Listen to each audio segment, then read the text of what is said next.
क्या है?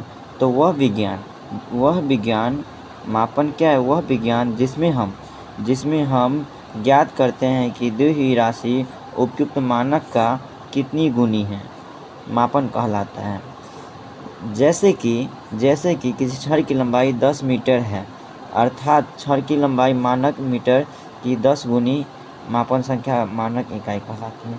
अर्थात हम अगर सरल शब्दों में समझें तो मापन किसे कहते हैं और मानक किसे कहते हैं। जैसे कि कोई भी छड़ है, मानिए कि ये एक छड़ है, मानिए कि ये एक क्या है, एक छड़ है, ये एक छड़ है।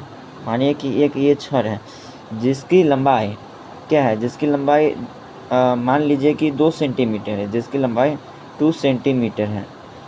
तो हम इसको क्या बोलेंगे? ये 2 सेंटीमीटर है ना, उसको हम मापन बोलेंगे। क्या बोलेंगे?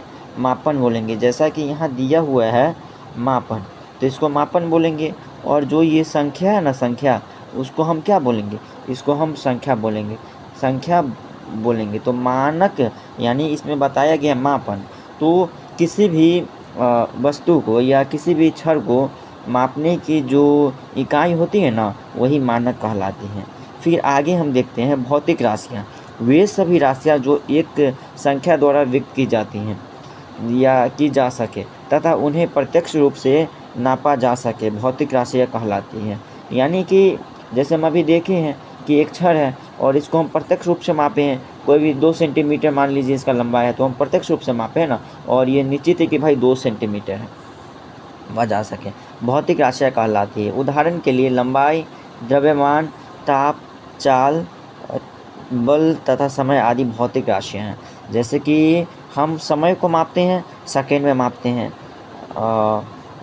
आप समझ रहे हैं ना, जैसे कि हम समय को सेकंड में मापते हैं, द्रव्यमान को हम इंग्लिश में मास में बोलते हैं, लंबाई को मीटर में मापते हैं। तो ये क्या है? प्रत्यक्ष रूप से एक मात्रक है, तो उसे हम भौतिक राशि कहते हैं। तो भौतिक राशि किसे कहते हैं? वे राशि जिसको हम प्रत्यक्ष रूप से माप सके, उसे हम भौतिक राशि कहते हैं। तो ये भी आप समझ गए। और आगे दिया हुआ है भौतिक राशियों को साधारणतः 2 प्रकार से बांटा जा सकता है, मूल भौतिक राशि तथा व्युत्पन्न भौतिक राशि। अब यहाँ पे हम समझेंगे भौतिक राशियों को साधारणतः कितने भागों में बांटा जा सकता है। तो भौतिक राशियों को साधारणतः 2 भागों में बांट सकता है। पहला मूल भौतिक राशि, दूसरा व्युत्पन्न भौतिक राशि। मूल भौतिक राशि जो किसी अन्य से उत्पन्न न किया जा सकता है, जो स्वतंत्र हो। और व्युत्पन्न भौतिक राशि जो मूल राशि से उत्पन्न हो, उसे हम व्युत्पन्न भौतिक राशियाँ कहते हैं। आप समझ गए होंगे जैसे।